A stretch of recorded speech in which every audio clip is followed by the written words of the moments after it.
Bitter criticism on Donald Trump. We are reading Cgtn top 5 from the highlights and said economy January 4th. Trump's Venezuela oil ambitions clash with reality. 3 minute size, and there's a photo of Donald Trump with monitors US military actions in Venezuela.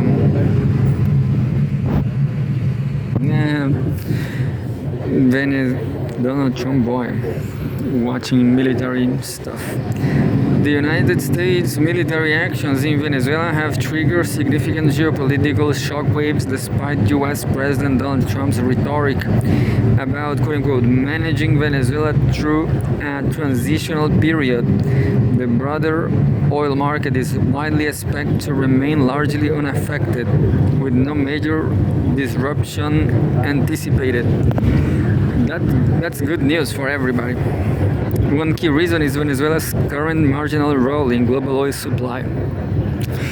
What's going on with Venezuela is that they are disputing the future of oil. I guess, yeah. Venezuela is right now, just like right here said, marginal. Venezuela is not playing any role because it's marginalized. One key reason is Venezuela's current marginal role in global oil supply. Once a major energy powerhouse, the country's crude output has collapsed after years of sanctions, underinvestment, and mismanagement. Venezuelan production accounts for less than 1% of global supply according to OPEC data. Yeah, sometime even Venezuela have to buy some oil. So Venezuela is absolutely blocked and sanctioned. And one key reason is Venezuela's current marginal role in global oil supply. Yeah, I just read that. And crucially, the recent US operation did not damage major oil facilities. As a result, there was no immediate supply shock capable of moving prices meaningfully. The International Energy Agency, IEA, projects that by 2026 the global oil market will face a record surplus of approximately 3.8 million barrels per day. Seasonal demand weakness and anticipated increase in OPEC Plus output have already weighed on prices throughout the year. In such an environment, even a disruption larger than Venezuela's current output will likely be manageable. And there's a photograph on oil tanker sales on Lake Maracaibo in Maracaibo, Venezuela. Market analysts broadly share this view. Phil Flynn on Price Futures Group told CNN that while Venezuela's political trajectory could matter, particularly depending on whether the military backs the opposition or the situation descends into conflict, any near-term impact will be psychological rather than structural. Venezuela's limited supply can easily be replaced by other producers. Question is, Venezuela is not even participating.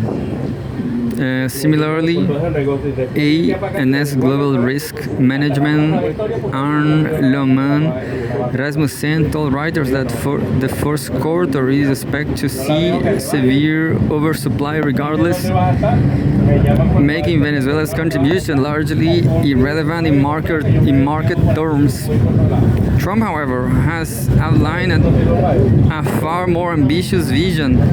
He claims the United States will quote unquote manage Venezuela until a quote unquote safe, orderly, and intelligent transition unquote can take place, during which US oil majors will invest billions of dollars to rehabilitate the country's shattered energy infrastructure.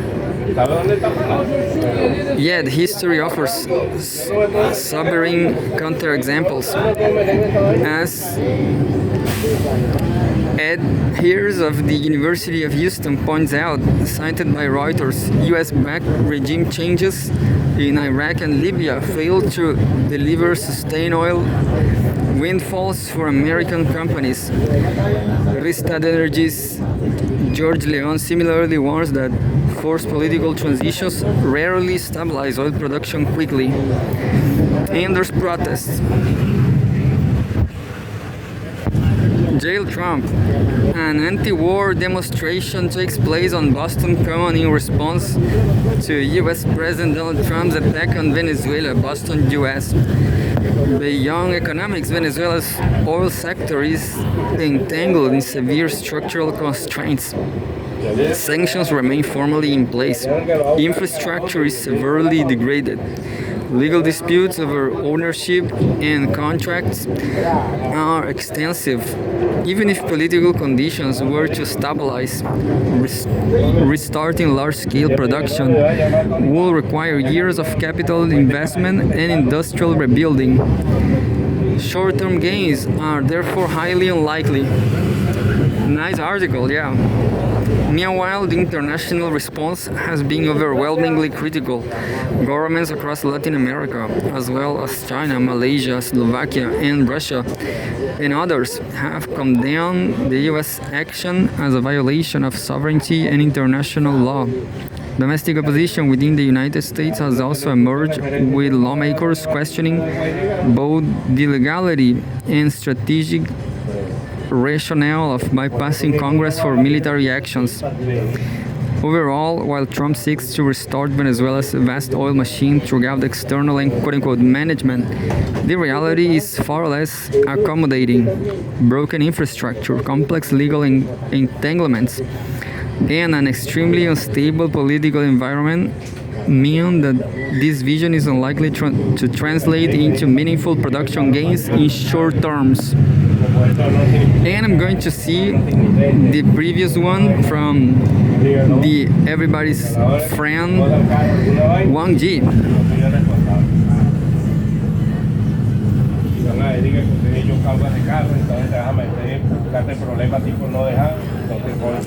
What can I say? This first news is just to not to avoid talking about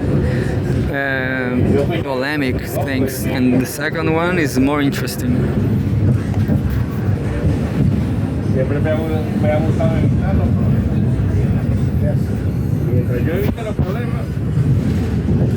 And said, Politics, January 4th, 2026. Wang Ji on Venezuela situation. China always opposes imposing one country's will on another. And there's a photograph, a file photo of Chinese Foreign Minister Wang Ji, also a member of the Political Bureau of the Communist Party of China's Central Committee. China always opposes the use of